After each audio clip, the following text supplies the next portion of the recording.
Hey everyone, Colin from the Hickman Automotive Group here. I'm here with Jon Seary from Drive Electric NL, and we're going to talk all about electric vehicles in Newfoundland and Labrador. Jon, welcome. Thank you. All right, so Jon, do you want to just go ahead and introduce yourself? Sure. So I'm Jon Seary, co-founder of Drive Electric NL, and my wife and I both drive electric cars. We've been driving electric cars for 5 years now. That's all we have. And we don't have to worry about going to gas stations or worrying about regular oil changes or anything like that. Amazing. So what exactly is an EV? So an EV is just a car that's got all the function you need, but it's running on batteries and electric motors. And people say, okay, well, you can just picture standing around waiting for it to charge. It's just like your cell phone. You don't give any more thought to it than that. You go home and you plug it in, and next morning you're ready to go. It's fully charged. So why do you drive EVs instead of like a gas-powered car? What made you, I guess, really make the switch? Cheap fun. These are fun to drive, and they cost less to drive. They are about 1/6 the cost of driving with gas engine of a similar size car. It's easy to recharge at home, just plug them in. They are so much fun to drive. They are really responsive, they're really quiet, and it's just a much more enjoyable driving experience. So I guess from a maintenance perspective, like, what's that like? Because I know obviously there's a little bit less under the hood than there would be a gas-powered car. Can you talk about that a little? Yeah. So with electric car, you're not doing your regular maintenance of your oil changes. You're not worrying about all the components as the car ages that are related to the gas engine. You're not worrying about your fuel system. You're not worrying about the muffler, things like that. Tire changes are the same as you always had. Brakes are used very little because your regen, when you let go of the accelerator, slows your car down for most of your stopping. So there's a lot less maintenance. In the case of my wife's Leaf, we bought that as a 2-year-old used car, and for 5 years we did less than $100 worth of maintenance to it, except for windshield wash. Wow. Okay, cool. So let's talk about the perks of buying an EV. So I know there's some, I guess, government incentives, but is there any other, I guess, real reasons as to why you'd make the switch to an EV instead of gas? So first and foremost, yeah, it's going to be more environmentally friendly. Everything in an EV can be recycled, so any ideas that they're saying, oh, well, we're landfilling batteries or stuff like that, that's not true. So that all can be recycled, and there's businesses that are developing now to effectively recycle all components of the battery. It's a lot more efficient. You're using less energy to go from one place to another, and it's just better like that. As far as, what's better for you, it's cheaper to run. It's easier to get charged up than it is to go find a gas station if you think about it. And it's a much more enjoyable drive. You're not fatigued after driving an EV all day.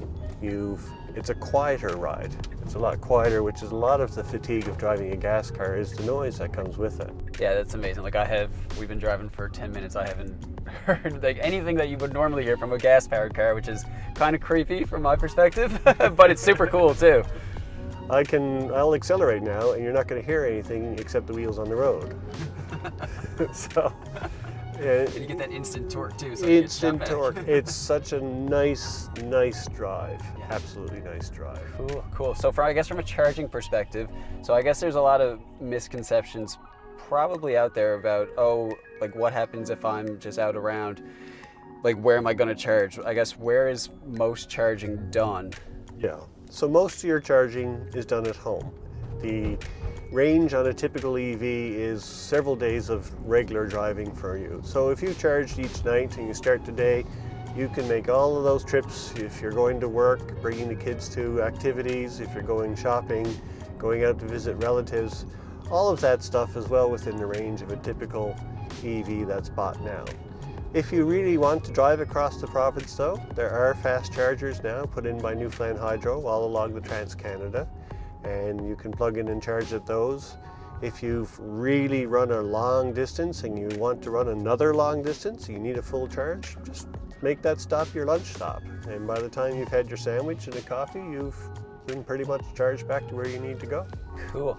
So I guess this is probably a personal question of mine. So let's say like we're driving out to Clarenville and we probably have about half a battery or so. Once we get there and we stop to charge, and we're stopping to charge for about 45 minutes. We'll have lunch and we'll do our thing.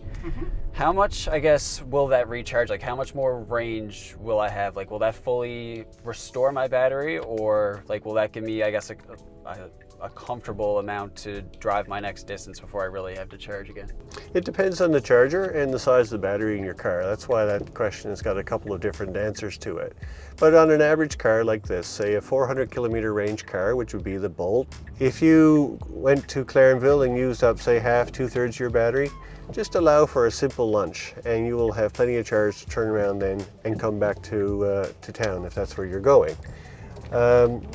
If you wanted to go across the island, again, it's the same thing. You'll make your stop, whatever you would do at mid-range in your trip. The other thing to remember is you don't have to fully charge before you can get going again. Right. You can just top up, say if you're going to Gander and you wanted to top up in Clarenville, just top up for 15 minutes. You get to Gander and maybe you're staying at your friend's place and they have a charger or a plug that you can use overnight and just let it finish charging. That would be the simplest way of doing it. Cool. Right, no, that makes sense. So I guess from a home charging perspective, what kind of cost do you think that would have on your electric bill? So, like, how much difference do you think it would really make? yeah, so I calculated this because I'm a techie guy and I've got some metering on the circuits that I use for our cars. I've driven typically 20 to 22, 24,000 kilometers a year. That's added about $850 per year to my electric bill. Compared to when I was driving a gas vehicle of the same size, it was around $4,000 a year. Wow. So you can see a difference there. For my wife's Leaf, it's a smaller car. She might do between $8,000 and $10,000 a year. And her driving was between $175 and $200 per year in electricity. Wow. From a charging perspective, charging outside, like what's recommended? Like, do you really need a garage to own an EV? Like, I personally don't own a garage, and like I'd be kind of worried about some Newfoundland winters or some Newfoundland windy days. Like, is it like proper to charge outside? Absolutely. You will see chargers on the fronts of people's homes more and more as you come along. There is everything with the charging circuit is designed for weatherproof. The charger is not energized until it is confirmed connected to the car and the car needs to be charged. That's how this system works. You can buy a charger. Drive Electric and L will make sure that they're available at all times. And once that's installed on your house, that's it. That's all you need. There's no need to go to gas stations anymore. This will charge yours or any of your friend's car. If you got a friend dropping over and you want to offer them a bit of charging, you just mount this within range of where you park and plug it in. And snow, rain, it's not going to make any difference. Cool. So from I guess a range perspective, if you're charging in the winter, like is it gonna take longer to charge? Or is there any, I guess, deficiencies there? No, but what you can do with your EV is when it's plugged into the charger, most EVs have a connection to an app on your phone, and you can actually tell the app, hey, I'm leaving at 8 o'clock tomorrow morning.